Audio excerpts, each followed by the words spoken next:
Hello, friends. Hello, hello. Jen Dyes here. Jordan Sheridan live on the road again. I can't wait to get on the road again. We are leaving Cleveland, depressed but not out, downtrodden but not in fetal position. Um, Tough loss last night, which we'll get into. We're on our way to Flint, Michigan, for some follow-up reporting and shaming. You could put it like that.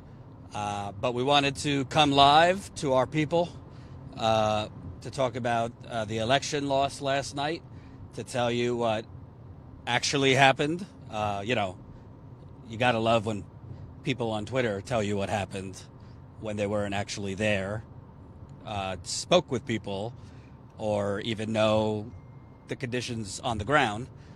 So we're going to tell you what actually happened. I'm sure we'll get plenty of trolls that tell us we're wrong. But smash that like button right under the live stream. It's a thumbs up button. Share this live stream.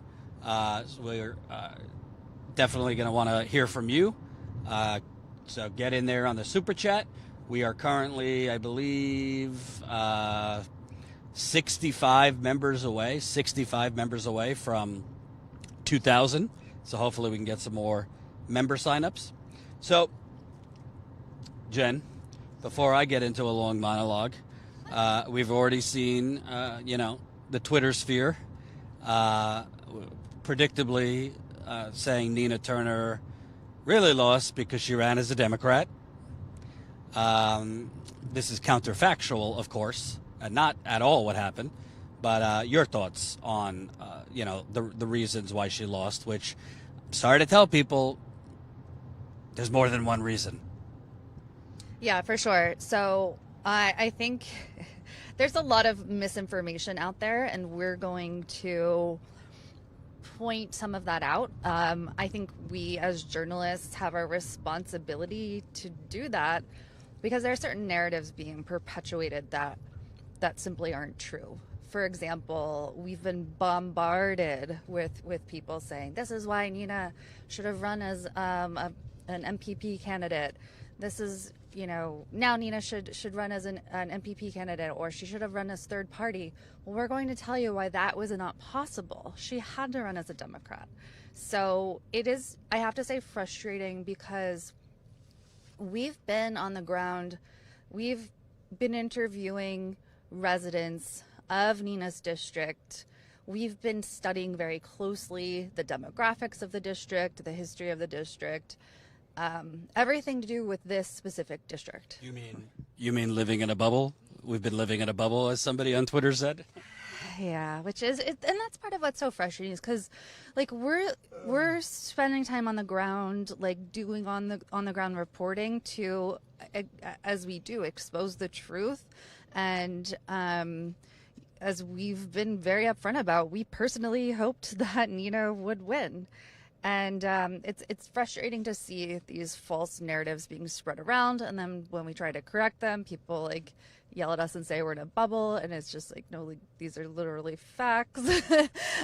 And so yeah, and seeing just the on the ground work from the volunteers, the hard work of Nina's staff, the hard work of Nina, the folks who came, the progressive kind of champions who came to support her.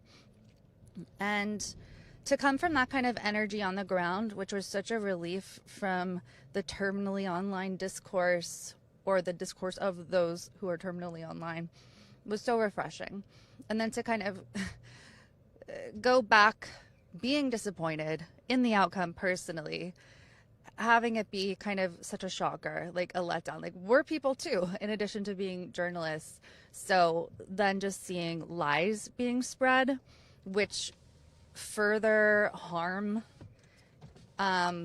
Nina, other progressive candidates, the left in general, our chance of getting Medicare for all and other very important progressive policies. These false narratives really hurt us all, and that is what is so frustrating to me. I want Medicare for all. I want this so badly for our country. And so it frustrates me when people lie, when people don't care about the truth or care more about like getting clicks or retweets or whatever it is. It's a hard thing, a hard position, and I think it's important for us to be upfront to say, like, no, we're not so-called objective. We told you we care that Nina lost. We're sad. I'm really sad. I couldn't sleep. I had a hard time sleeping last night just thinking about it. I was literally up like reading all of the news, like restudying the wards of Cleveland, etc. Like it's not easy. So that's what we're going to do is we're going to talk about what happened, what actually happened. We're not going to address trolls and like those who are meant to divide. Yeah. Hold, folks. We're sanitizing here. So because this has to, Jordan's having a real hell of a time over there.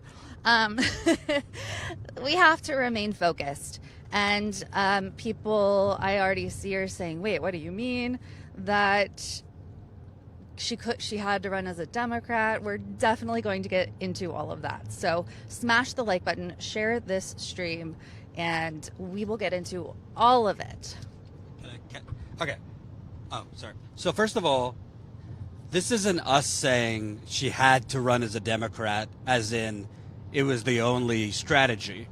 This is us telling you, which others might have not told you, she literally did not have the option. She did not have the option in this district to run MPP or Green Party. In terms of the Green Party, they took away Green Party's ballot access. Correct, Jen? Yes. So, and I will probably read this maybe a couple times as more people trickle in. But December 19th of 2020, the Ohio Green Party tweeted, in regards to Nina Turner running as a Democrat, the Ohio Green Party was deregistered by the state in 2018, and we have yet to have our ballot access returned. So Nina Turner does not have the option to run as a Green in this election cycle. MPP does not have ballot access. As far as the question of running as an independent, we will get in depth about that. That is a bit more of a complicated answer, but the answer remains she had to run as a Democrat. Again, to re-emphasize what Jordan said, not strategically. We're not talking strategy. We're talking literally. Like, it was a Democratic primary. She could not run as a Green Party candidate. MPP is not on the ballot. I think Nick Brana would have told you that they don't have ballot access in Ohio yet. Yeah, so MPP had made a statement a long time ago in showing their support for Nina and saying that they don't have ballot access. So again. So when I see all these comments, oh, she ran as a Democrat, what do you expect? Or she ran as a Democrat, enough said. Even if she wanted to run as a third party, she couldn't. The only option, technically, for her to run as a third party would have been to skip the primary and then run in the general election as maybe an independent or something like that. No. No. There are very specific rules about who can declare themselves as an independent and run. So we're going to get into all of that. Again, folks who are just coming in, smash the like button, share this stream. It's important, and I really hope that people think about, like, when certain folks are telling you she should have run MPP, she should have run as Green Party, she should have done XYZ. These are false hope. Those people, they either haven't taken the time or other things. Yeah, they either haven't taken the time to actually look what was the eligibility in this district for a third party, or they're just misleading their audience. So putting aside she could not have run as anything other than a Democrat in the Democratic primary. Putting that aside, then there's the question of what kind of campaign she ran. And by the way, this isn't like a 100% defense of Nina Turner. We are going to get into what we found out because we're on the ground rather than Twitter.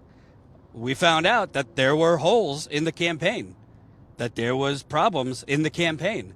So it's not like Nina Turner and her campaign is without blame. They do have blame, and we're going to get into that.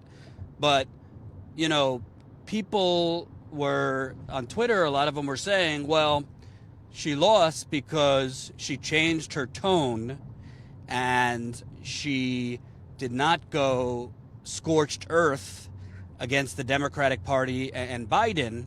And if she would have went scorched earth and, you know, kind of been that same firebrand that she was on the Bernie campaign, that she was in 2016 and 2020, that would have inspired more energy in the campaign. That would have inspired more progressives from around the country to donate, volunteer, phone bank, what have you. So I want to address that particular critique.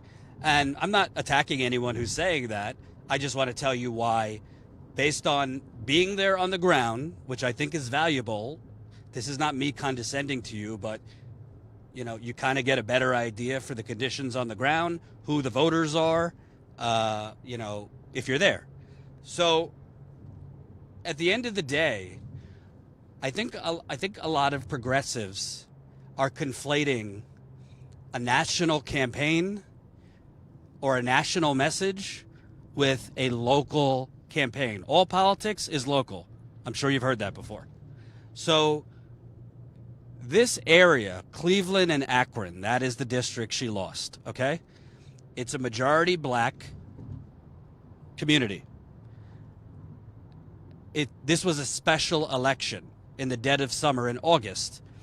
In special elections, which are traditionally low turnout affairs, the most reliable voters are older, more establishment voters who come out for every election. So for the folks saying, well, if she would have just been a firebrand, if she would have just done attack ads criticizing the Democratic Party, criticizing Biden, let's say for argument's sake, giving you guys the benefit of the doubt, for the people saying that would have created so much energy, and she would have raised even more money, even though she raised $6 million. And it would have galvanized the troops from everywhere to come in and knock on doors for her. Nina Turner did not have to convince you to vote for her. So as great as it would have been for people to for her to, you know, energize more people who hate the Democratic Party to volunteer for her, to knock on doors for her, to make calls for her, you're not the people you're not the folks eligible to vote in this district.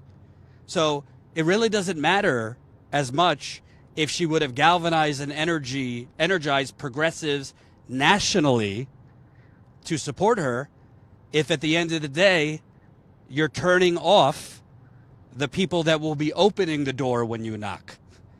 And I know people are going to take this as, Jordan, you're being a sheepdog. Jordan, you're you know, defending the Democratic Party. This isn't about the Democratic Party. I don't care if Nina Turner ran as a Democrat, MPP, even though we just told you she couldn't have run as an MPP, a Green Party, or a marshmallow. Forget the label next to her name. It is the same bottom line.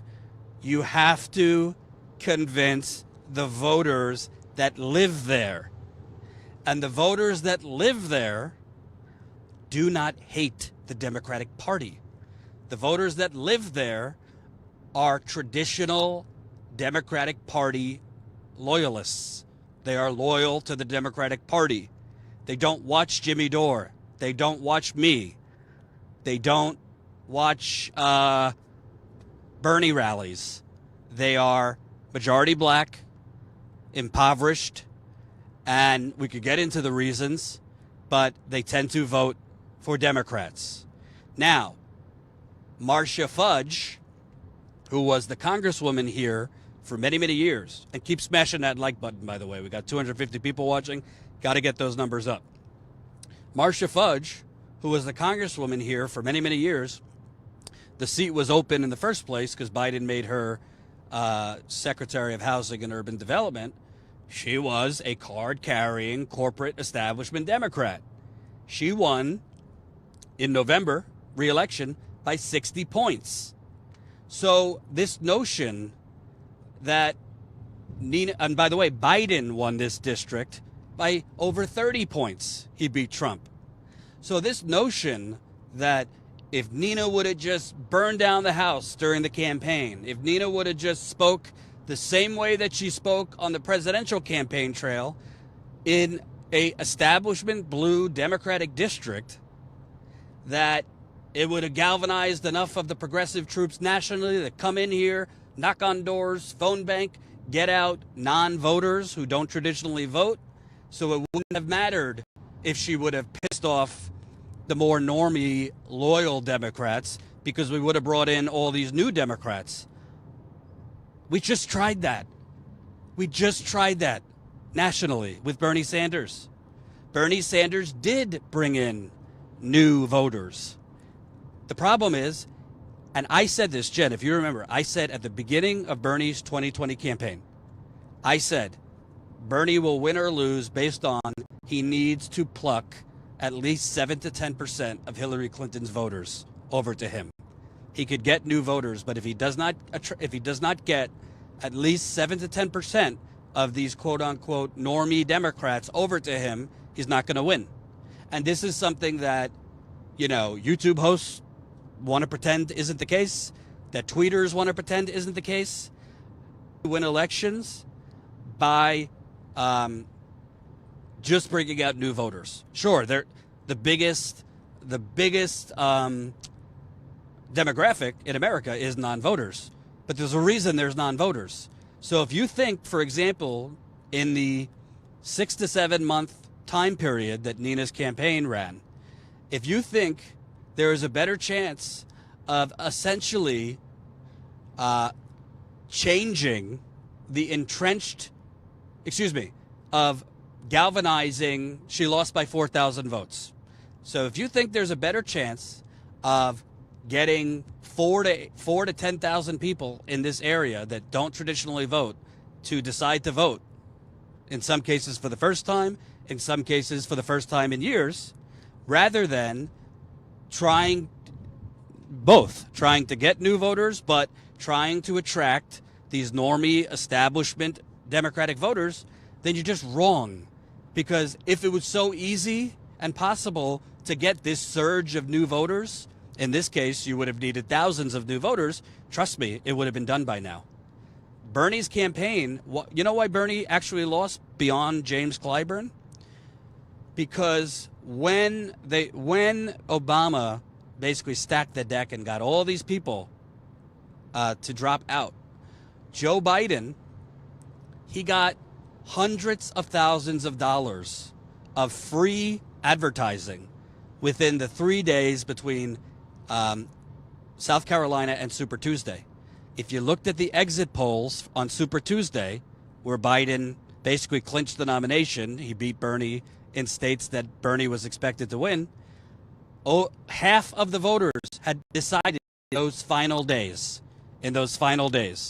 So they were not sold on Biden. Something convinced them in those final days. And I would argue it was because they were consumed nonstop with media about how everybody's rallying around Biden. He's the pragmatic choice, blah, blah, blah, blah, blah.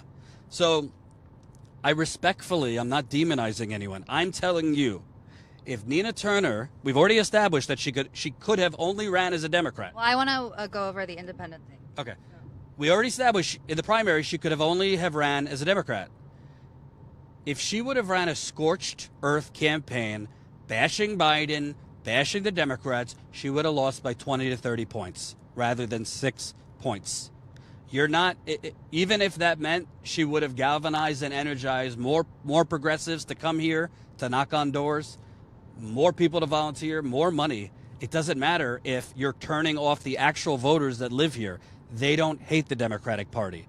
They have been conditioned, in my view, fed a lot of propaganda that Democrats are their only hope and Republicans are much worse. And it would have turned them off. Part of why she lost, honestly, Nina Turner lost, is because all of these super PACs, you're talking $2.5 million of outside money from super PACs. They were hammering her on television and in billboards. We drove and saw a lot of billboards about her comments. The Biden voting like Biden is, it's like, do you want a full bowl of shit or half a bowl of shit? That shit worked, and it turned off a lot of these voters who are loyal to the Democratic Party. So you cannot run. I know people just want to believe if we just run a campaign only based on, the truth, and we'll convince people. We'll convince the voters the Democratic Party is corrupt. We'll convince the voters that Biden's corrupt. We'll convince them that they're being misled. It's a lot easier said than done, folks. So Nina Turner did not lose because she... fuck me. Hold on. Go ahead. All right, folks. So I want to break down some of the info, spelling out kind of why Nina Turner had to, not strategically, but like literally, had to run as a Democrat. So there are specific requirements for running, and of course it depends on where you're running. So we've already established, for those who are late in joining us, that the Ohio Green Party has not had ballot access since 2018. So Nina Turner could not have run as a Green. MPP does not have ballot access. So Nina Turner could not have run as MPP. So as far as the question of running as an independent, again, there are very specific requirements here, and somehow I got off of where I was. So the requirements for running as an independent come down to a decision that was made in 2007. So this is, in the state of Ohio specifically. This, of course, differs depending on where people live. But as we know, Nina Turner was running in Ohio. So what they decided, so there was to sum it up, there was this Republican named, what's this dude's name here? Charles Morrison. And he was a Republican, and he had listed himself as a Republican. He'd appeared on previous ballots as a Republican, and he'd essentially affirmed, through his career, through his efforts, that he was a Republican, and he'd voted in Republican primaries, etc. And so what he tried to do then was switch to, I guess he made a strategic decision, and he decided to run as an independent. And so this, I obviously don't need to spend a whole lot of time on the history of this. I'm happy to link to it. It's 11 pages long here. What this boils down to is they decided in Ohio, this can't happen. This guy's clearly a Republican. He needs to run as a Republican. He cannot run as an independent. So the decision, the conclusion is an independent candidate must actually be unaffiliated, or candidate must be made in good faith. So Nina Turner is, she's been in Democratic politics in Ohio, in her area, in her district, for a very long time. She's a very well-known politician there, and she has a lot of history there. As a Democrat, we know that she supported Bernie Sanders, who ran as a Democrat for president. Nina Turner would not have passed this kind of litmus test for registering or running as an independent, which, by the way, they call it non-affiliated, that you aren't even, no one's allowed to list as independent. It has to be, no party. So I want to drill back on something because, again, I'm really not trying to lecture anybody or condescend. I'm trying to just explain to you why a lot of folks preconceived notion that she lost because she ran as a Democrat. It's just not the case. And I'm going to get into why she lost, because it's not only the money. The money made a big deal, but it wasn't only the money. But I just want to, again, focus. You can be disaffected with the Democratic Party. I certainly am. You can be for a third party or want a third party. I have no issue. I have no issue with the third party movement. I say whatever works. Whether it's Dem enter, Dem exit, I don't really feel strongly about either. And honestly, I'm a journalist. It's not my job to cheer for the Democratic Party. It's not my job to cheer for MPP. Like, I just cover these things. But the reality is, for the people saying if she would have just ran scorched earth, if she would have just attacked the Democratic Party, it would have galvanized the progressive movement to support her more, and therefore she'd have more support nationally, meaning more progressives nationally would have came to knock on doors, phone bank, donate, whatever. The problem is, I think a lot of people think that we'll just, because we feel so strongly against the Democratic Party, because we're so strong for Medicare for all, because we're so strong for Green New Deal, getting money out of politics, these things, that we, if we just get on the ground, we could educate the voters of Cleveland and Akron, and convince them that they're being exploited by the Democratic Party, that they're being let down by the Democratic Party, that they should be looking at somebody like Nina. And you might convince some people of that. But what you're forgetting is the voters here are not you. The voters here are not capital P progressive burners. They're majority black. They're Democratic Party loyalists. So at the end of the day, if you're a political candidate like Nina Turner was, I could hold it if you want. If you're a political candidate like Nina Turner was, you got to decide, do I want to run a 9-month re-education campaign? Like educating and explaining and trying to persuade the voters here that have been voting for establishment Democrats for the last 50 years? And basically try and pitch them on, oh, you've been lied to all these years? Oh, you've been misled all these years? Oh, my opponent is a corporatist who's going to sell you down the river? Or do you want to try and meet them where they already are and talk their language, not change your policies, not sell out, change your policies, but speak the language that they would be receptive to? Because I'm telling you, not just here, but in other districts and other areas that are majority black, the most reliable voters are older black voters, who, by the way, I'm not criticizing them. And they don't, by and large, they don't respond well to the Democratic Party has no, is the emperor without clothes. The Democratic Party, is corrupt.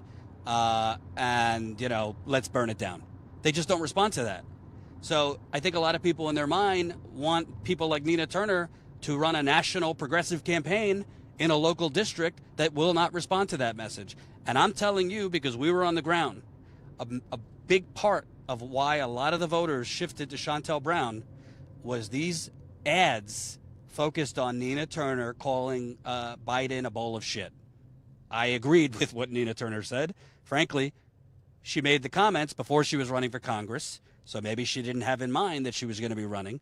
But that's reality on the ground. I mean, literally, voters said it turned them off because they like Biden. They're loyal to Biden. So, unfortunately, it's not as simple as she ran as a Democrat or she wasn't scorched earth enough against Democrats. That she legitimately, besides the money, she was running in an establishment district. By the way, it's very similar to what happened with Tim Canova in Florida. Tim Canova was running as a progressive. He got screwed in 2016. They illegally destroyed the ballots. I don't think he lost by 14 points. I think it was much closer than that. But he was running as a progressive in an establishment blue district, in South Florida that is older, an older blue district. So she, again, it doesn't, if she didn't run as a Democrat, she would have lost probably by more. Before I get into the money, did you have thoughts? Yeah, I think, yeah, I have a lot of thoughts. To kind of break down it, I'm reading everybody's comments and I'm seeing some people having, the same kind of questions over and over. So once we kind of get to the end of what we're talking about now, we'll wrap it up. We'll summarize for you guys again. I think one important point is there are people who are mad, of course, at Nina for running as a Democrat, for not running the party. And I'm seeing a lot of these same folks giving their so-called analysis of why Nina Turner lost. And everyone, by all means, we're not telling anyone who to vote for, how to register. I am not a registered Democrat anymore. But there are people who are sick and dying right now. There are people in Cleveland who are sick and dying right now. The poverty in Cleveland is severe. It's horrible. The lack of health care in Cleveland is horrible. The number of children in poverty is so heartbreaking. It's awful. So people need help right now. So if you're someone who is a Nina Turner, who is a politician, someone who wants, again, maybe you don't like the Democratic Party, maybe you don't like Nina's policies, that's your prerogative, but putting yourself in her shoes, if you're someone who wants to make a difference in your district immediately, and she's spoken about her mother, who died very, very early in her life, in her 40s, I believe. And so she has a personal stake in things like Medicare for All. And being so known around her district, Ohio District 11, and having so many people know her, and she's literally on the ground door knocking all the time, she knows what's going on. And these are things that she wants to fix right now. And she said this in interviews, she said this at rallies. There are things going on right now that she wants to fix. So if you're someone who wants to fix these problems and have some power right now, some way to do it right now, you're going to have to run as a Democrat. Nina had to run as a Democrat in order to make this happen, in order to make change right now. So going back to, there are folks who are saying, like, this is why she lost, because she ran as a Democrat. I'm never voting Democrat again. I'm never giving my money to a Democratic candidate. Okay, but there, again, are people dying right now. So did we want a Shontel Brown in Congress? Is that better? I saw people before the election saying, I hope Nina loses because she ran as a Democrat. Well, that's horrible of you. Because people are dying right now. And that's why Nina was running. So we can feel a certain way. We can feel like Democrats are corrupt and horrible, which, by the way, of course they are. It's awful. We need several parties. We need ranked choice voting. We need a lot of things, a lot of election reform. But we also live in a certain system right now. People are desperate right now. So this is, in order to make a difference right now, this is what had to be done. But can I also say the two things are not mutually exclusive, folks. I know that's hard, and like nuance is not clicky on the internet anymore, and it's got to be all or nothing. The two things are not mutually exclusive. You can work to organize a third party if that is what you think is needed. You can volunteer for MPP, the Green Party, whomever. So while still focusing on the candidates running now, singularly focusing on what the label is next to their name rather than the actual candidate and the actual person, you're self-sabotaging yourself. Like, Nina Turner had a track record. She had a track record of fighting. She fought during this campaign, running blistering ads against Shontel Brown. She left Hillary Clinton's campaign and switched to Bernie when Bernie wasn't even a thing. He didn't have any momentum when Nina did that. So because people are so done with the Democratic Party, that's fine. We're not here to prop up the Democratic Party. But you're going to basically, not you, any one person, but you're basically going to essentially toss out the baby with the bathwater. You're going to forget that Nina Turner has a track record. You're going to basically look at it and be like, whatever. Just allow the corporatists to win. We'd rather the corporatists than Nina Turner. To preemptively say, well, the squad over here isn't doing what we want, so that means Nina is going to be a sellout too. Like, this is nihilistic thinking. This is black or white thinking.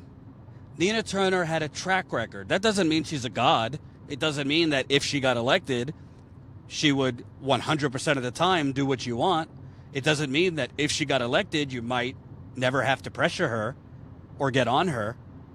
But at the end of the day, you support someone or don't support them not because they're running as a Democrat or a Green Party or an independent, but based on their actual values, based on their actions, based on their track record. We have already established, which go ask the YouTube host screaming that she ran as a Democrat.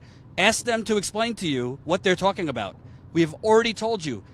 Forget strategy. She did not have the option to run as anything other than a Democrat. And as Jen explained to you, Ohio's law basically allows the government of Ohio to determine whether you are allowed to run as an independent based on vague statements like good faith. Are you running as an independent in good faith? So do you really think they were going to let Nina Turner run as an independent? So she didn't have the option to run as anything other than a Democrat. But because people are so, we understand it. We understand why you hate the Democratic Party. I hate the Democratic Party. I don't want there to be a two-party duopoly. But do we basically say we're going to disengage now? Do we basically say we're going to unilaterally not support people now because they're running as a Democrat? Forget if they're a good candidate. Forget if they're running on Medicare for All and a Green New Deal. Forget if you liked these candidates 6 months ago before somebody told you not to like them. I mean, it's just such simplistic thinking, and it's self-sabotaging. And I also want to say, Nina Turner, there is no moral victory. She lost. That's the bottom line. She only lost by 4,000 votes. Cori Bush, her first defeat, she lost by double digits. Nina Turner lost by 4,000 votes in a special election in the dead of summer. Very low turnout, and she had $2.5 million in outside money carpet bombing television and billboards. For a lot of people said, well, Nina raised $6 million, so she wasn't outspent. In the final weeks of the election, she was outspent, particularly on television. The Democratic Majority for Israel, a Israel super PAC, came in and spent nearly $2 million. I could not change the channel on the television in Cleveland without seeing a Democratic Majority for Israel attack on her. We drove around and saw billboards funded by the Democratic Majority for Israel or Third Way. Nina raised a lot of money, but it was spread out throughout an entire campaign. It wasn't carpet bombing the airwaves in a 3 to 4 week period. That's what people saw. That's what the last minute voters that broke and went to Shontel Brown, that is what they were consuming. So then there are mistakes that Nina Turner's campaign made, which we found out about. Nina Turner's campaign apparently had a weak field operation, meaning they did not have a strong, organized field operation, which is the door knocking, the canvassers going out. They had a significant number of people that came out in the final week from all over the country to knock on doors for her. But before then, they did not, including that they were missing key positions to run the field operation. So that is one reason, outside of money or running as a Democrat, this district spans from Cleveland to Akron. That's 45 minutes. If you don't have an organized field operation, then that's very difficult in an election that the only way you're going to win is to get as much turnout as possible. So her campaign's not without mistakes, but at the end of the day, she only lost by 4,000 votes, and it's not because she ran as a Democrat. I'm sorry, that's not why she lost. I see some comments, and I want to address this in particular. Again, we will not be addressing trolls and people who are commenting not in good faith. But the point of, well, there will always be people dying. So, and that excuse, in air quotes, is used all the time. So at what point do you kind of take a stand? It seems to be kind of the gist of it. I get it. I understand. What I was saying is this is a choice that Nina Turner made to run as a Democrat right now because she wanted to help right now, to help people get Medicare for all. Yes, there will always be people dying. Do we need a dramatic overhaul of our system, of our so-called democracy? Of course we do. But one path towards helping people right now is existing in the current system. And as much as people hate to hear that, and as much as people want to burn the system down, it exists. And we saw with Cori Bush, if it weren't for Cori Bush, we wouldn't have I wouldn't call it a total win, but we wouldn't have the small win that we now have on evictions. So it does matter. You mean the photo op, Jen? You mean the photo op? Yeah, so it does matter. It matters to have a Cori Bush in office. It does matter. Should Cori Bush not have run as a Democrat? Should she have, I don't know. What do you think? Like, she got a win. Maybe you're upset with her for other reasons. Maybe you do think it was a photo op or whatever, which we've explained our thoughts on, that of course it wasn't. She's been homeless with very small children. She cares deeply about this issue. She got a win. She's helping a lot of people. The squad needs to do this a hell of a lot more. And you know what would help them do that and do even more and push for Medicare for all was having a Nina Turner in Congress. So we exist in a country. We want change. I think all of us, those of you viewing me, Colin and Jordan, we want to change. We're pissed off at the Democratic Party. Again, I'm not a registered Democrat. Yes, there will always be people dying, but Nina Turner made a choice, and it makes a difference. I'm sorry to say, harm reduction is important. Wait a minute. First of all, just to rephrase again, she didn't make a choice. She didn't have an option not to run as a Democrat. No, yeah, so some people are saying, well, she should have waited until she could run as People's Party. So this is what I don't understand. And again, I don't want people to take this out of context because I'm not attacking people that feel this way. I'm just truly trying to speak with you and understand. So I guess one commenter said, at what point do you take a stand? What exactly do you think you were taking a stand against? By disengaging, by not supporting Nina Turner? What are you taking? What is the stand you're taking? Because you're not taking a stand. I know you think you're taking a stand against the Democratic Party. What you actually were doing was just taking a stand against Nina Turner. It might not have been your intention to do so, or you might have preferred Nina to win. But this idea, again, folks, and I know that other YouTube hosts are not going to tell you this.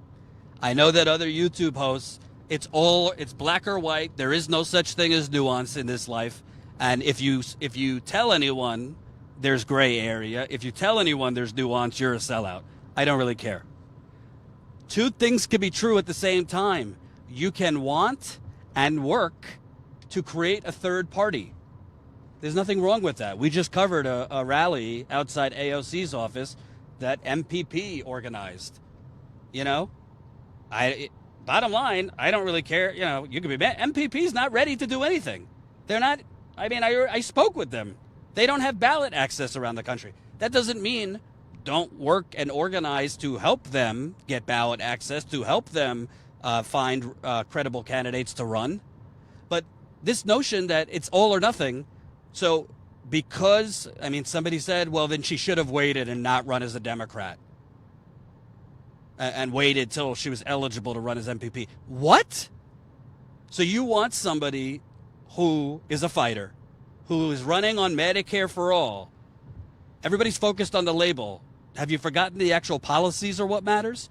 She didn't run on Medicare for all who want it. She didn't run on Medicare Extra. She ran on Medicare for all, and she did not hide it. She ran television ads on Medicare for all. She spoke about it at every campaign event.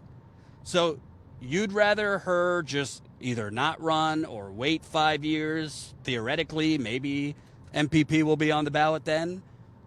You'd basically rather another corporatist candidate who's just a rubber stamp for Biden and the banks, rather than Nina Turner running and winning as a Democrat? Because if that's what you think, then it is no longer about policy for you. Then it's just about this burn it all down, dead earther mentality. And by the way, we're status quo, so we are totally down with burning it down. But more importantly than burning it down is winning. If you don't win and seize power, you can't create change. And by the way, it's not only about electoral politics. We've been preaching for nearly a year now.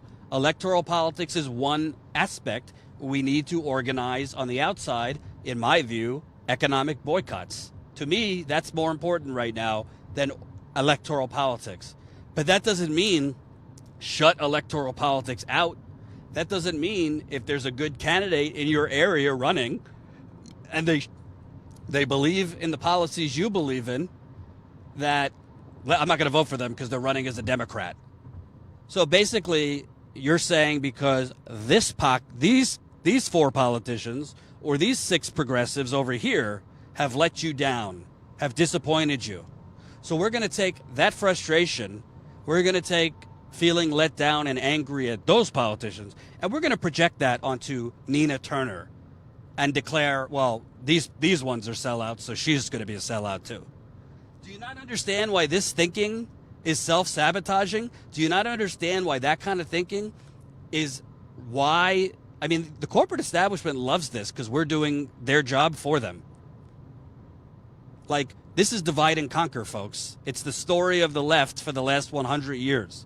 Stop eating your own. If you didn't want to support Nina Turner on policy, okay, obviously I don't agree with that.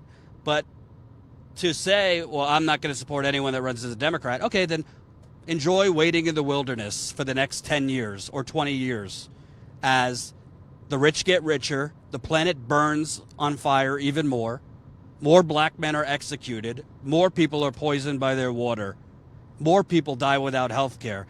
Enjoy allowing that to happen, but you stayed pure and didn't vote for somebody who shares your policies because they ran as a Democrat.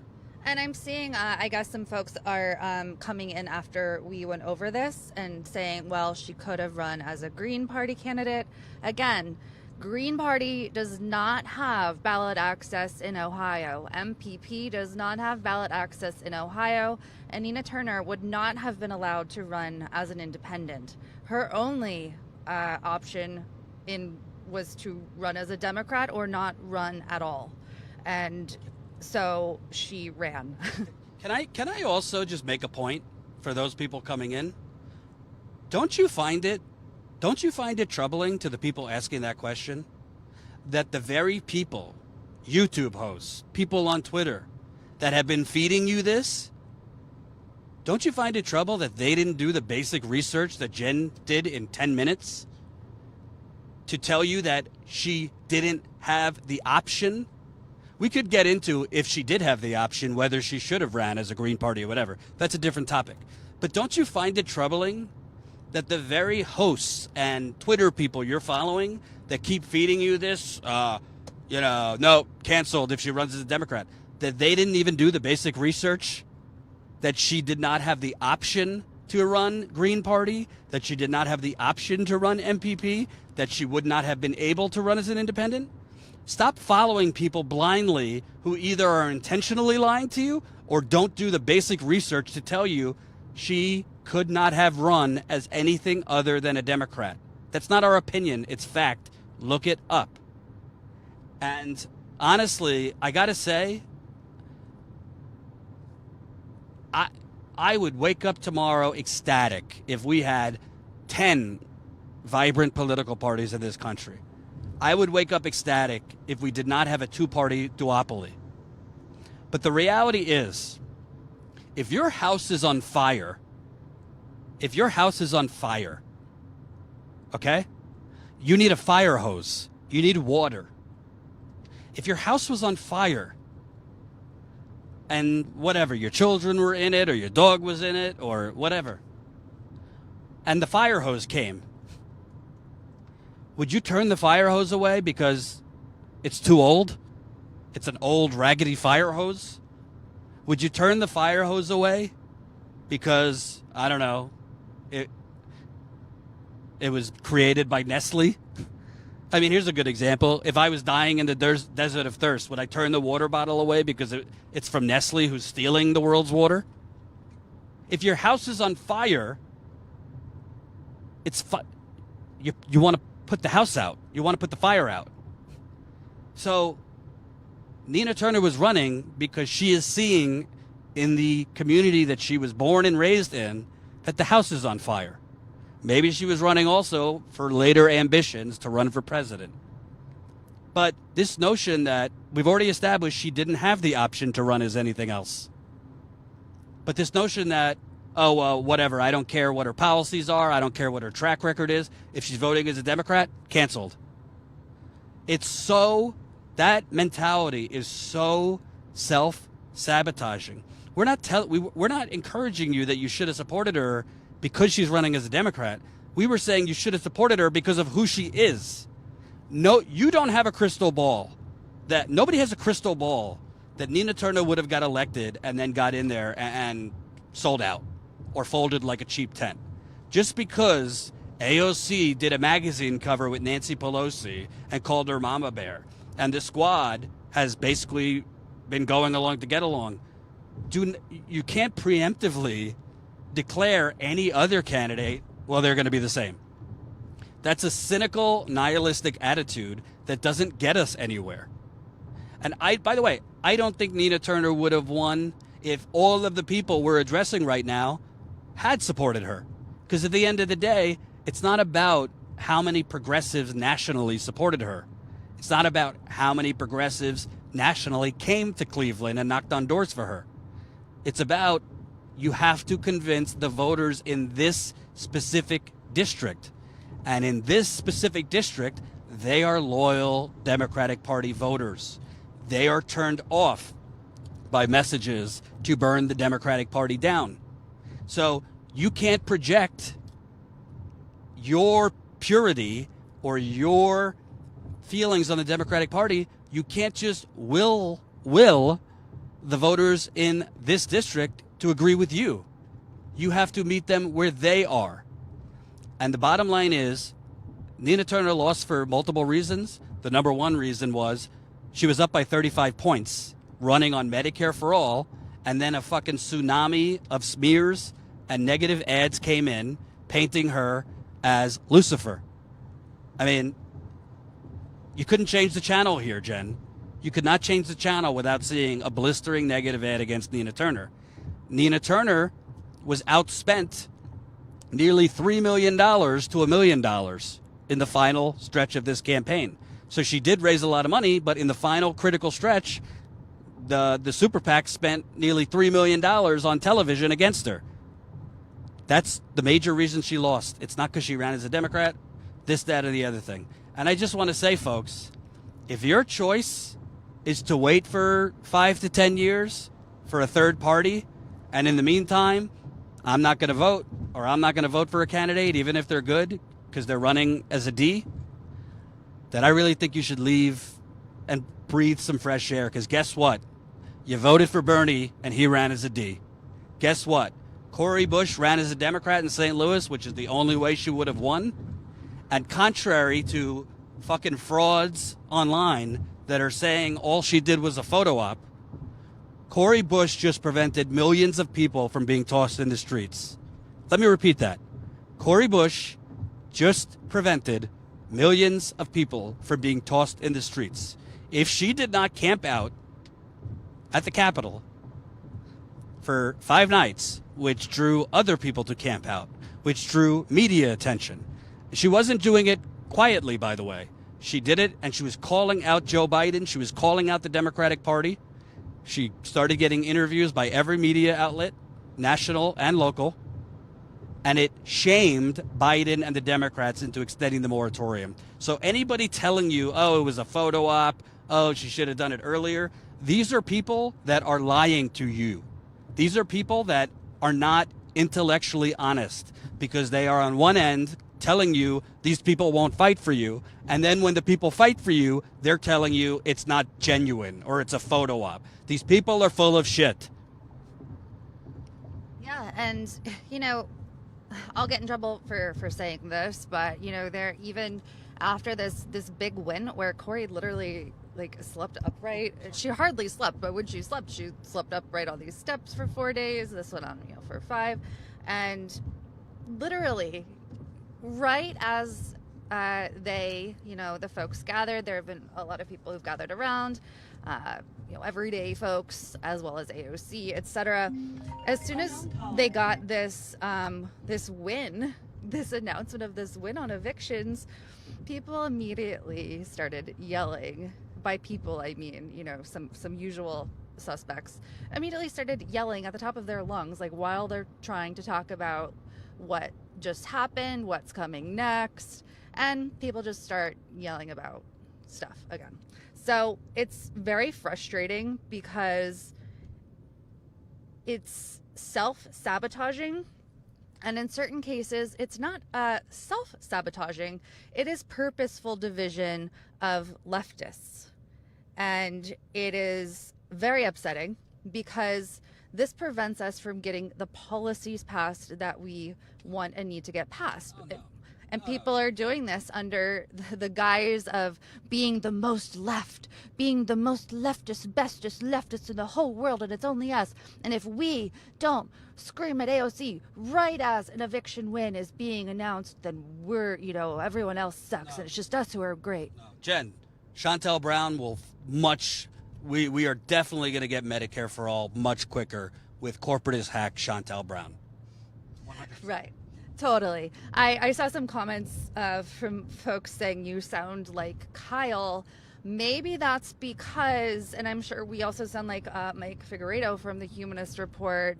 We sound like every other legit journalist, commentator who is telling you the truth.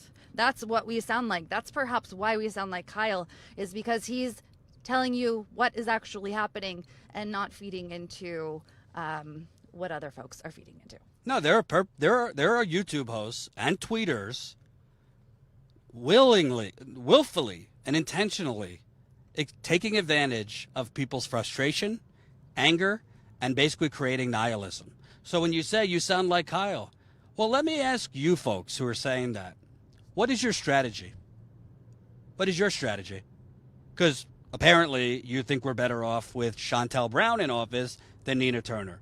So what is your strategy? If you're saying, I don't care if technically she could not run as anything but a Democrat, is your strategy just not to run candidates in places like Ohio and just let the corporatists, you know, walk casually into office without a fight? Is that your strategy?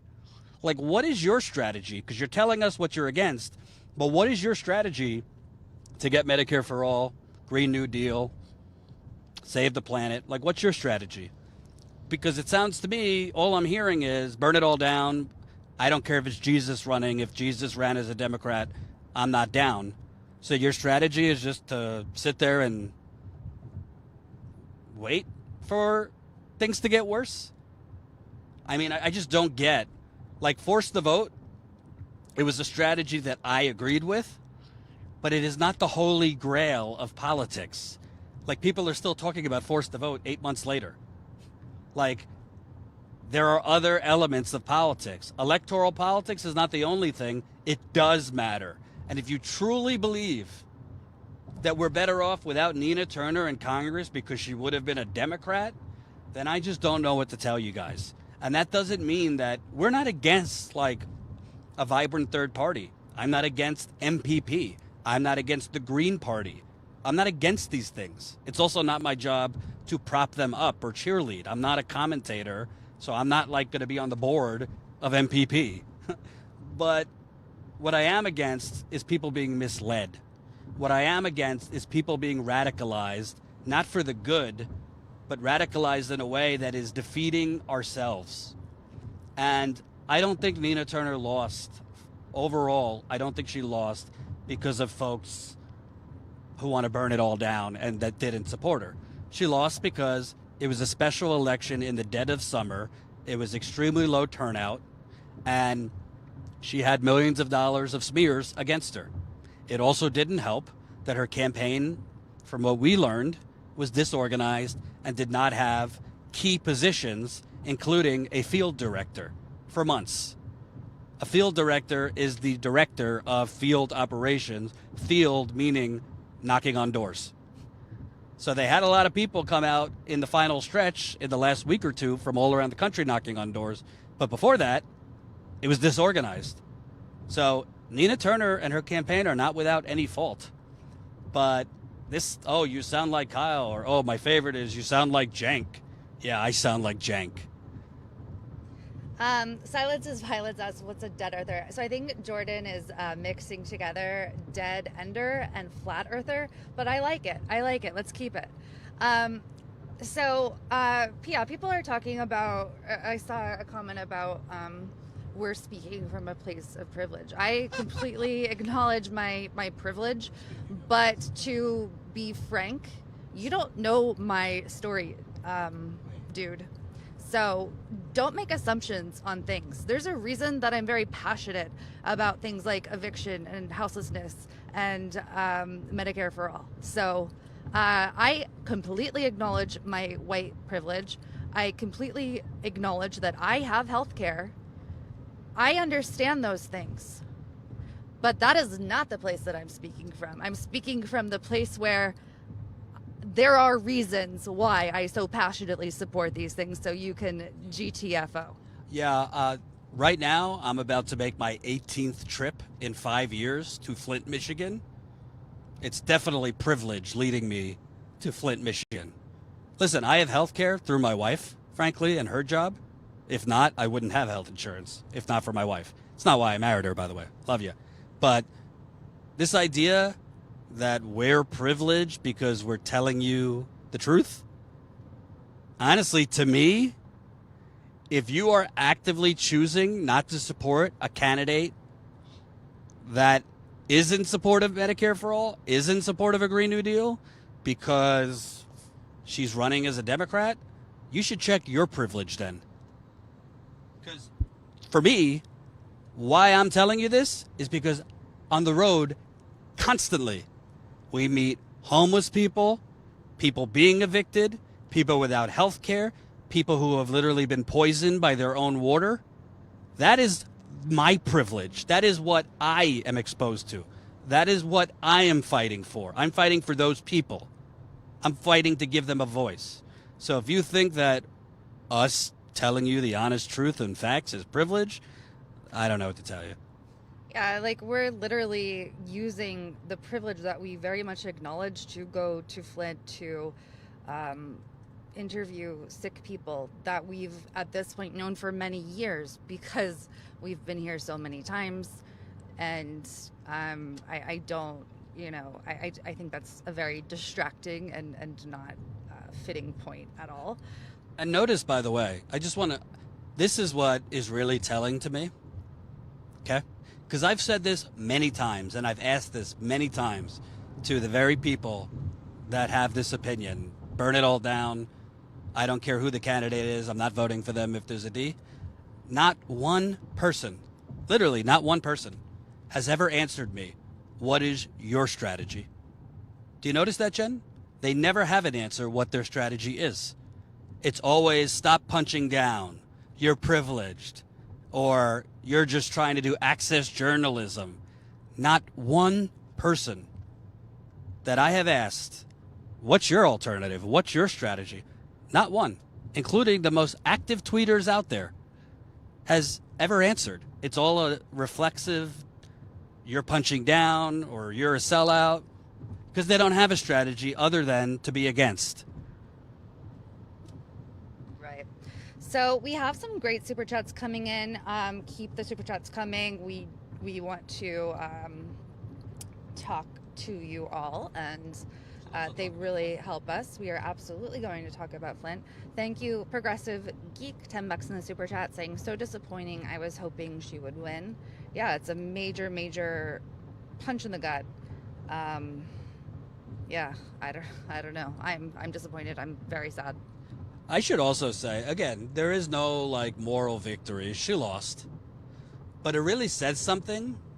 Remember, she was up by 35 points, strongly running on Medicare for all. She lost by 4,000 votes.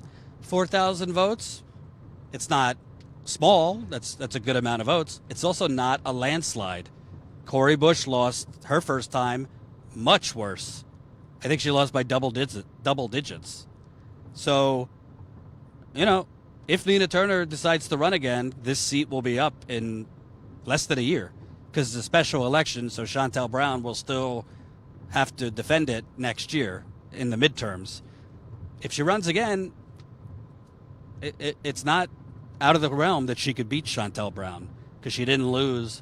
She lost by 6 percentage points by 4,000 votes. So, again, no more victories. It's a crushing loss.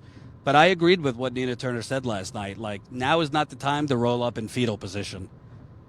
Be depressed, be down, and then you got to get back up. And, Nina Turner is not, she's just a person, just like us.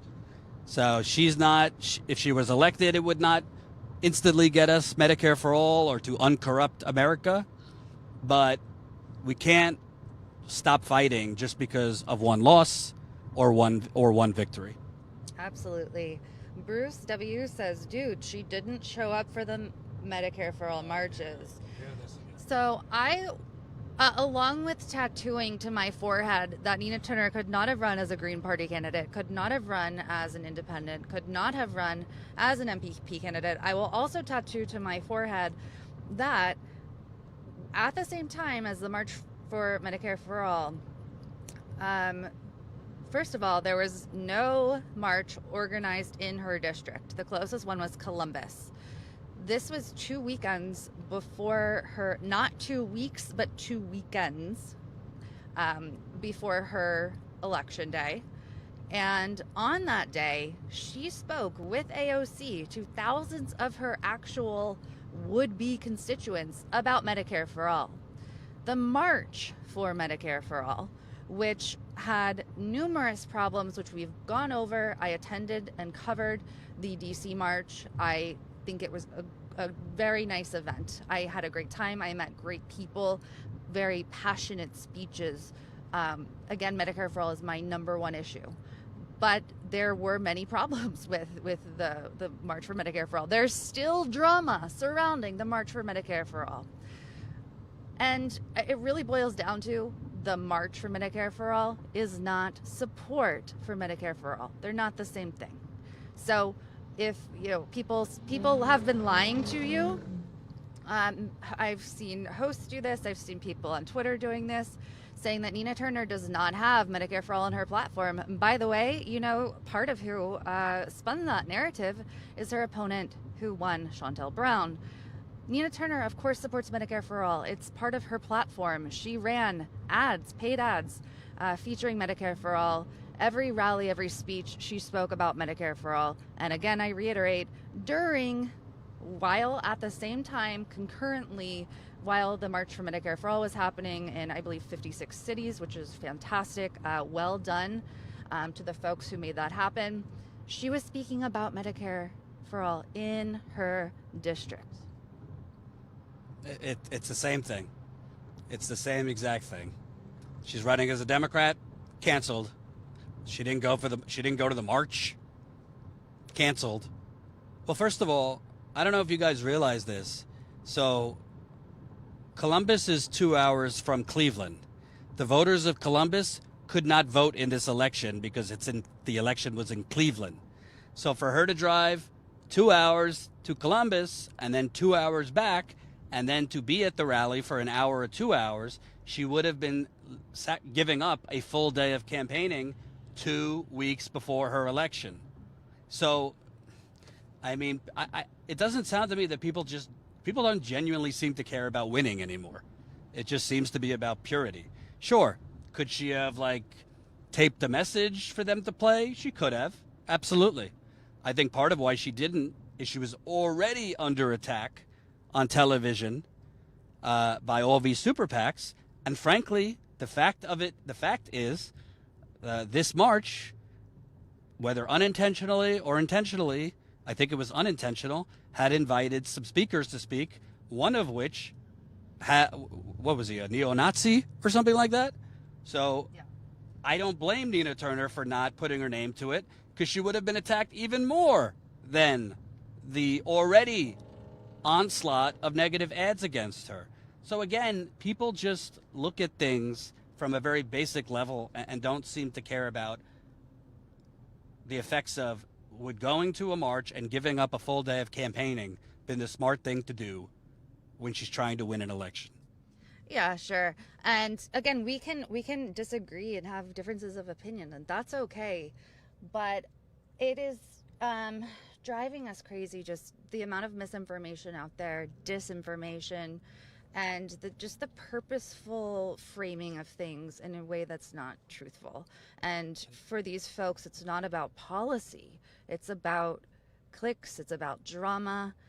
It's not okay. And that's what we're railing against. We're not railing against, viewers as individuals. We're railing against this insanity that's going on online right now. Here's another one that people are being misled on.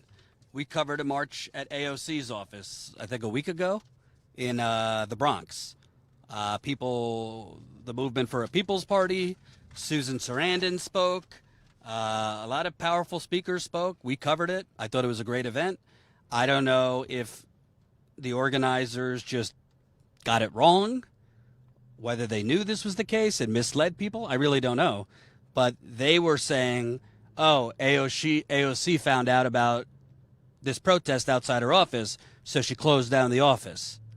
No, the office has been closed for a year because of coronavirus. And it was known publicly that she would be in D.C. that day at that time. So folks were making comments or videos or whatever saying AOC runs scared from Medicare for All protest or whatever BS is going on. That's a false narrative. Some so-called evidence is a notice pasted to the door saying, our office is closed right now. We'll be open on whatever day. And then it lists an email address. And guess what? That office is shared with someone else, or it was, because AOC hasn't been there in the Bronx for a year in that office due to COVID. And again, it was known that she would be in D.C. But do you guys see a pattern here? So none of these YouTube hosts seem to care to inform you that Nina Turner did not have the option to run as a Green Party candidate, as an MPP candidate, as an independent. They just kind of left it out there. Oh, she's running as a Democrat? No, she should run as this, because they didn't do the basic research. Then you have these folks making a big production that, oh, AOC found out that we're protesting, so she closed down the office, without doing just the basic research to find out, no, AOC shares that office with a local assemblywoman. And AOC and her staff have not been in that office for a year because of coronavirus. So AOC didn't shut down the office because the protesters were coming. It's been shut down. Kind of not a small detail when people are presenting this narrative that AOC is not responsive to the people, that AOC's office she closed it down because protesters were coming. Anthony, no, that was the Assemblywoman's message saying that the office would later be open. That was not AOC's message. Right. So she shares it with the assemblywoman. So the assemblywoman, the local Bronx, New York assemblywoman, her office has been open. AOC's office within that building has been closed, but nobody cared to even look or find out. And again, they knew that AOC would be in D.C. I'm still for it. I'm not against that they protested, but there's misinformation that's being fed to you. And there's two options. Either the people feeding it to you, it's just an honest mistake and they didn't do the research, or they know they're misleading you. Seems to be a lot of misleading, a lot of mistakes going on. Yeah, there are a lot of mistakes going on. But I guess the truth doesn't matter anymore if it fits the narrative of burn it all down. It doesn't matter. And this isn't defending AOC. I think she's been abysmal. I've criticized AOC. I think she's folded like a cheap tent. AOC wasn't the one that, decided to sleep out there. She came at one point for a photo op, but she wasn't out there camping out. That was Cori Bush. AOC, nobody forced her to do a magazine cover with Nancy Pelosi and go on The View and call her Mama Bear and go on Morning Joe and giggle along as Morning Joe praises her for folding like a cheap tent and not fighting. So AOC, we're not stands for AOC, but at the same time, we're journalists, so we want you to have the right information and not be misled. So the people that said, oh, she closed down the office because the protesters are coming. AOC hasn't been in that office and her staff haven't been in that office for a year because of the coronavirus. Yeah, and so it's some people take us correcting disinformation, misinformation as us standing up for politicians instead of standing up for the people. No, it's standing up for the truth. And it's also, when people are focused on BS and lies, that distracts from pushing on things that actually are true and actually matter. So that's part of what is so frustrating is, if people are yelling at AOC for things that aren't true, that can discredit the things that are true and that she should be pushed on it. It takes energy away from pushing on those important things. AOC absolutely has been a disappointment. We're not rah, AOC is perfect. We're saying, just tell the truth, folks. Yeah. And, before we wrap up the Nina point, because we want to move on to what we're doing in Flint, I'll just say, ultimately, really what this comes down to is people are forgetting life is short. Life is short, not just in terms of politics, but in terms of anything. We only have X amount of years on this planet, as does our children. So I'm not against a third party. We've covered MPP. I covered Jill Stein on the presidential trail. I think I was one of the only people that traveled with her for a little bit. But it's not all or nothing, folks. AOC did camp out, people are saying. Oh, thank you for the correction. Because I, unlike others, actually correct myself when I get something wrong. It's not all or nothing. You could be for the MPP. You could even be organizing to build up MPP and still see a candidate like Nina Turner and focus on the actual candidate and the actual issues and decide to support her or not. If you don't want to support her, so be it. What we're reacting to is what we think is the self-sabotaging reasons people are choosing not to support certain candidates. And for the people online that are telling you, oh, they're just propping up the Democratic Party. Oh, they're just, clearly you don't watch our channel. You don't read our reporting, if that's what you think. But if your response to being challenged is not to actually thinking about what we're saying, but to just reflexively say, oh, you're a sellout. Oh, you're propping up the Democratic Party. Oh, you sound like Kyle. Oh, you sound like TYT. Oh, stop punching down. And you don't actually have an answer to anything we're saying. Maybe you should think about why you don't have a specific answer to anything we're saying. Maybe you should think about when I ask, what is your strategy? You don't have an answer. If it's MPP, that's not a strategy. Sorry. That's not a strategy. That's not going to work now. Doesn't mean don't work on it, don't build it up. But what is your strategy for right now? Because if your strategy is, well, we're just going to wait it out, we're not voting for any Democrat, if that means more corporatists, so be it. We're not voting for Nina Turner, we're not supporting Nina Turner, and we'll just wait till she's eligible to run as a third-party candidate in Ohio. Then I think we're going to be having the same discussion for many years of not having health care, having a burning planet, and all the rest of the ills in this country. Absolutely. Youngstown original. Oops, I missed one.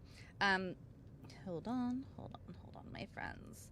Braithwaite, Bonespurs, Quackerbush, from some Roman numeral. I don't know my Roman numeral, sorry. $5 in the super chat. Nina lost because she lost support of the base. Why didn't she show up for the Medicare for All March, which we already discussed? She was pulling a squad move. Jordan, you guys are wrong. So I feel like we already addressed that. Can I just say? Sure. Thanks for the super chat. The base, she's not running. You, the base, progressives around the country, are not eligible to vote in Cleveland and Akron. I don't know what's so complicated about this. She wasn't running a national election. She was running in a establishment blue district where the voters are loyal to the Democratic Party. She didn't lose because she lost 30% of YouTubers. Okay? Her playing to the quote base, she would have lost still. Probably worse, actually. Because the voters that she has to get to pull a lever for her, they don't believe what you believe. They don't hate the Democratic Party like you do. They are majority black. They tend to vote for more establishment Democrats. So when you say she lost because she lost the base, what does that even mean? The base couldn't vote in this election. Cleveland and Akron is not a progressive base. It's not a progressive community. It's not Portland, Oregon. It's a establishment Democrat district. So I'm sorry, you're wrong. The voters that she had to attract are not the progressive base. Yep, 100% great points. Keeps on going down. Paul Elliott, $5 in the super chat, saying primary Joe Biden 2024. I love it. Sure, let's do it. Joe, you going to run, Joe? We'll support it. By the way, I don't think you're going to have to primary Joe. I don't think Joe's making it that far. Just keeping it real. He's done some weird stuff. I don't know if you guys saw that crazy video. Ryan Grimm tweeted it.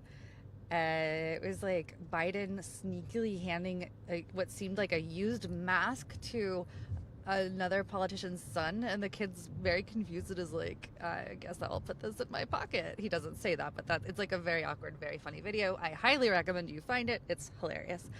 Margaret Western, $9.99 in the super chat. Thank you so much. Lord MJ, $4.99 in the super chat. We need to normalize criticism of Democrats and Democrat corruption. This is a long process that isn't accomplished by angry, scorched earth. I'm all for criticizing the Democratic establishment. Hell, we just covered a protest outside AOC's office. Hey, I'm not even against primarying squad members if they continue folding like cheap tents. The problem isn't criticism. The problem is nihilism. Criticism is completely different than nihilism. And what we have here is a nihilism problem. I completely agree. Here we have Lord MJ. Another this time $9.99 in the super chat. Thank you.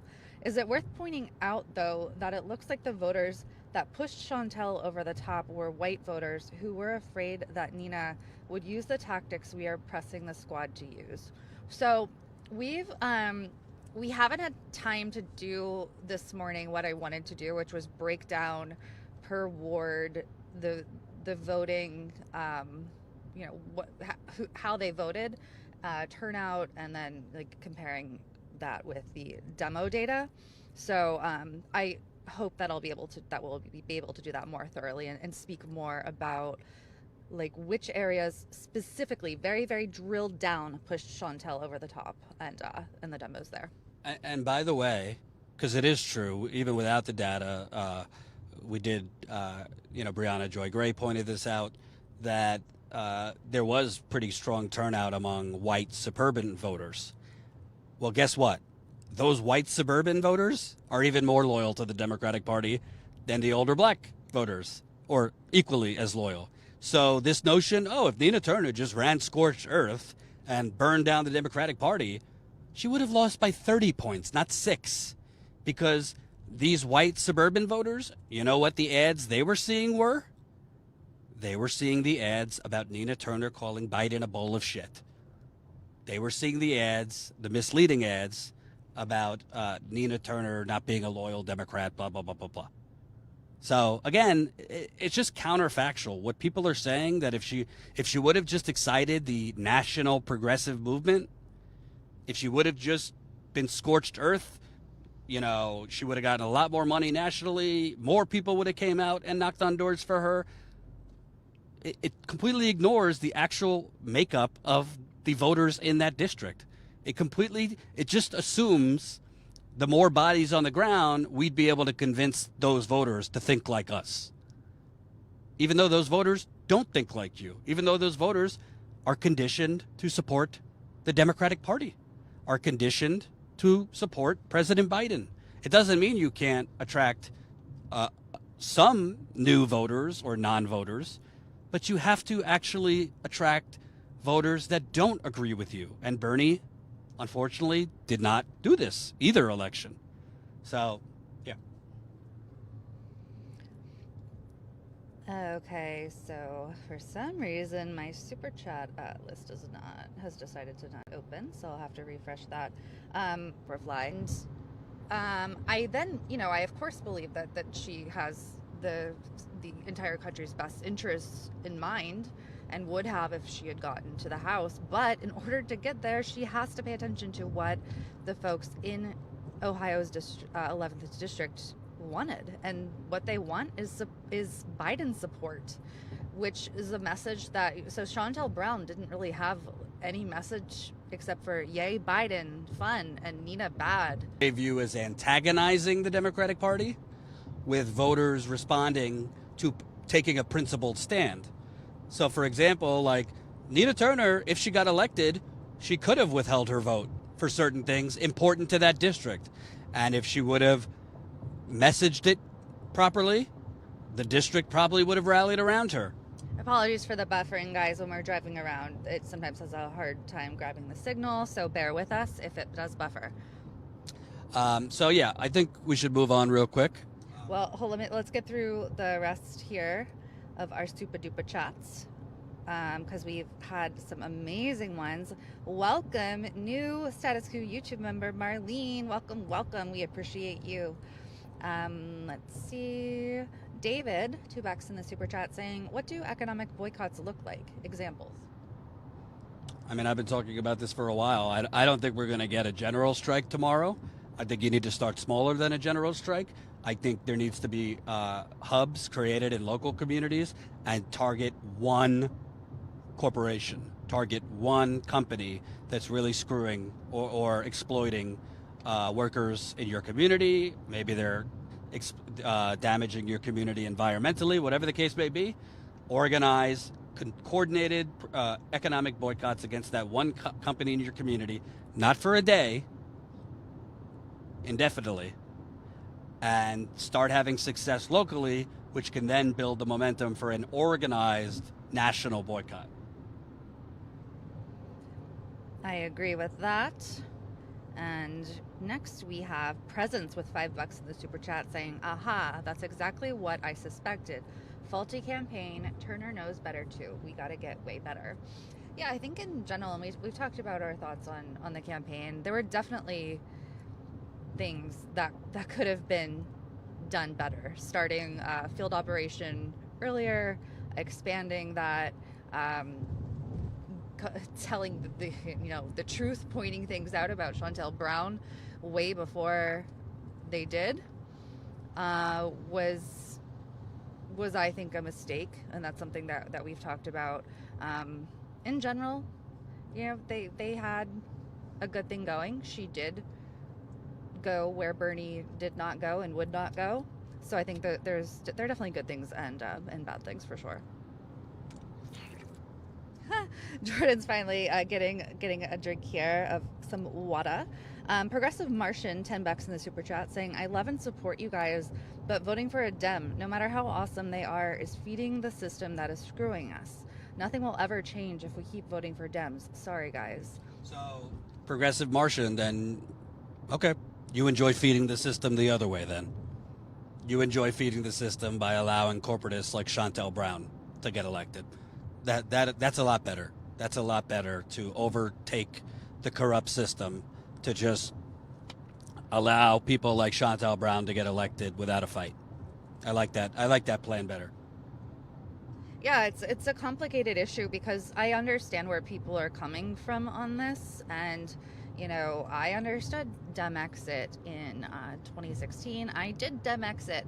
I had to re-register as a Dem in order to vote for Bernie in the 2020 primary, but then I Dem exited again. So I get it, but we live in a system, so we have to change it in other ways, I believe.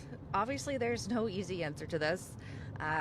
Everybody has a different opinion. Well, no, because everybody has a different opinion. You can have your answer, but...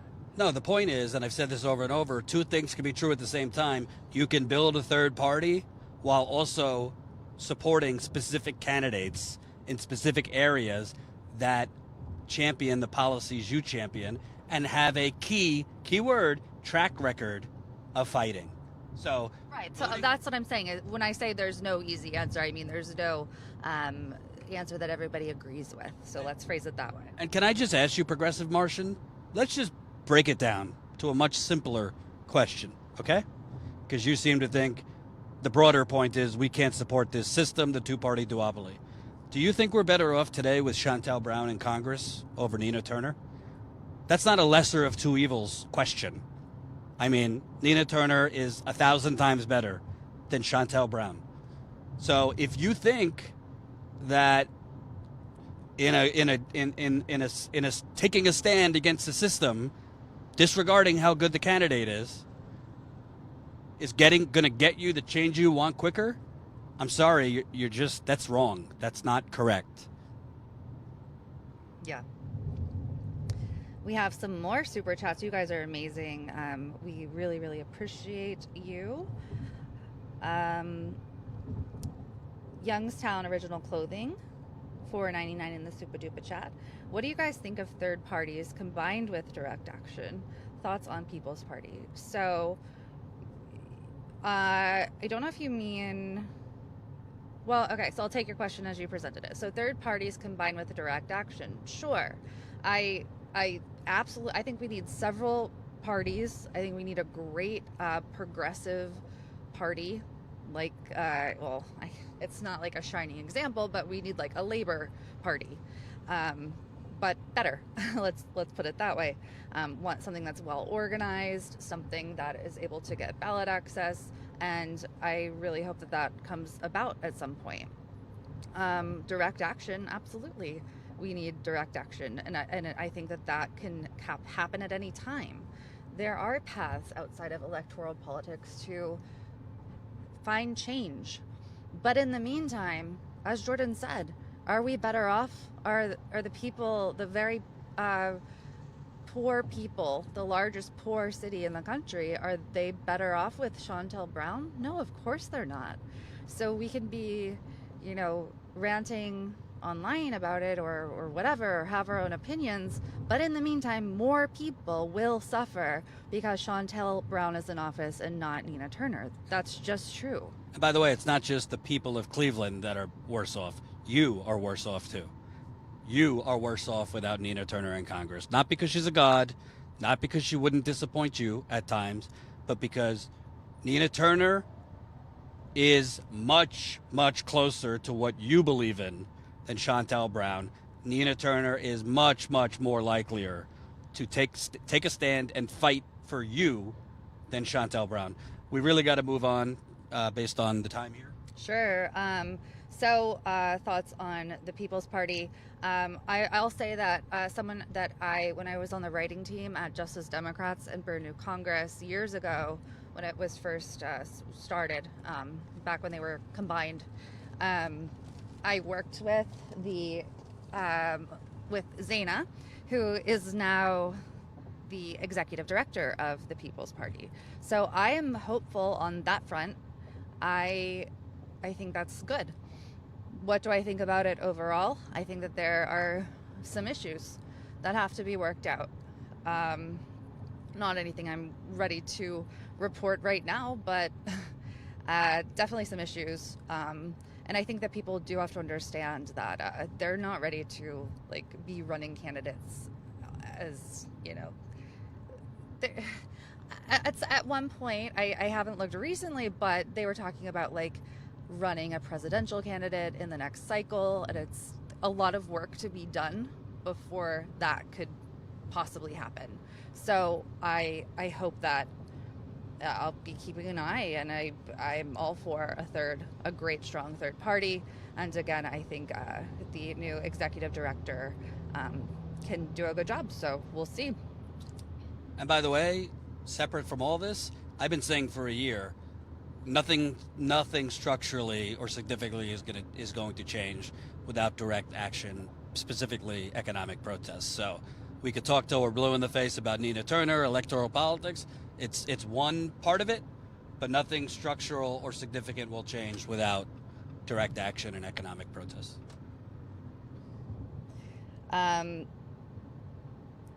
So Joe is saying, absolutely false. The Green Party runs a campaign with a few staffers.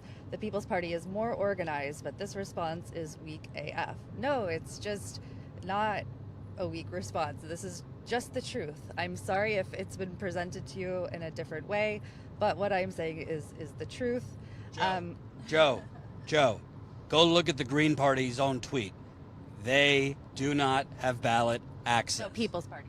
He's saying that the People's Party is more organized, and that what I'm saying is weak. About okay, I mean that they need to continue organizing. When Jordan asked about plans for getting ballot access, the plan was to get ballot access. No, I mean I literally asked them, "What's your plan to get ballot access?" They didn't have an answer, really. So that's what I'm saying. By I'm hoping, I'm keeping an eye out. But I can't tell you anything but the truth. So we are getting closer to the bottom here of our list. We do have to go in just a minute here, so we'll keep going through. Fly Jumper Fly, another $5. Thank you. Nice debriefing. Keep asking people what they would do to make things better. Besides posting third-party rhetoric, note armchair quarterbacks don't win ball games. Great point. Presents $5 in the super chat. Nina Turner didn't win her state Senate seat. She was appointed, so she was actually an untested candidate. So, okay. I mean, I don't think that Chantel Brown has much less experience. I don't really think that matters, because the narrative that got spun was to, by association, make it seem like Chantel Brown was more tested, was more ready to go, more establishment, picturing her, putting her in pictures with folks like Clyburn, etc. So I mean, I don't know. I don't think that matters. And she can run again, whatever. AOC was untested. Corey was tested by losing at first pretty dramatically, and then she won. So, Fly Jumper Fly, another $5 in the super chat. Thank you. According to the voters we talked to in our canvassing, she lost because they weren't convinced. Oh, we already read that one. MHC $4.99 in the super chat. I left a tip on Rockfin, but I'm not sure if you'll be able to read those while in the car. Yeah, it is. Your Twitter message. Okay, so we have to go, so we're not going to be able to read all of those, but we really appreciate you guys so much. We do want to talk about what we're doing now. So while some folks are calling us saying we live in a bubble and that we're access journalists, like whatever BS, just simply because we're telling you the truth and not like lying to folks. We're driving to, because Cleveland is a few hours away from Flint, and we just published a bombshell story showing Governor Rick Snyder, former Michigan Governor Rick Snyder, complicity in deleted and altered phone messages, withholding of Flint water crisis related evidence, etc., much more. And it is so explosive what we released in The Intercept and co-published by the Detroit Metro Times that the House Oversight Committee is now investigating based on our reporting. So since we were just a few hours away by car from Cleveland, we're going to Flint. Jordan's 18th time. This will be my 8th time. And we're going because we're going to keep interviewing residents. We're going to keep shining a spotlight on what's going on here. We're going to keep reporting truth and honestly we'll talk more about this, but try to get our story out more. The people of Flint haven't had the opportunity to see it because the local media, there's a complicity of silence, and local and national media have dropped the Flint story. Not only have they dropped it, but there's a huge block in the way, seemingly, of these corporatist outlets, local and national, not reporting on Flint. I'll say it a little bit more simpler. We recently broke the biggest government cover-up of the 21st century. Let me repeat. The biggest government cover-up of the 21st century. We broke that the former governor of Michigan, his top officials, deleted their phones, deleted their messages, and Snyder himself refused to hand over key documents to criminal investigators. The story is explosive, and the media is helping the government to cover it up. The Detroit Free Press has not reported it. The Detroit News has not covered it. The Flint Journal has not covered it, not to mention national media, who has ignored it. So we're going back there, A, to push for this to get more coverage and attention. B, we're not going to give away everything we're going to do, but to shame the media a little bit, for a little bit more up close, and to speak with residents who are still sick, who are slowly getting sicker because of lead poisoning and other contaminants in that water. We are also going to speak with people based on the fact that they are once again changing the water source in Flint. That has not gotten much national attention. So there's a lot to discuss, a lot to cover. We'll be here for a few days. Please support us. Statuscoup.com/join. Statuscoup.com/join. I don't see anybody else out here, folks. We were one of the few outlets on the ground in Cleveland covering the election, and I promise you we're the only outlet right now in Flint. So please support us. You could also go to statuscoup.com/Nina Turner to support this trip at any amount. Maybe we'll change the URL now that we're going to Flint, but you could go to statuscoup.com/Nina Turner to support this trip as well. Thank you for watching. Not sure if we'll be live again today. We definitely will be live tomorrow. Make sure you're on our text message list. That's statuscoup.com/text to get a text message when we're live next. Peace out. Bye, guys. Thank you so much. Keep the support coming. Statuscoup.com/join. GoFundMe.com/statuscoup. Statuscoup.com/Nina Turner. PayPal.me/statuscoup.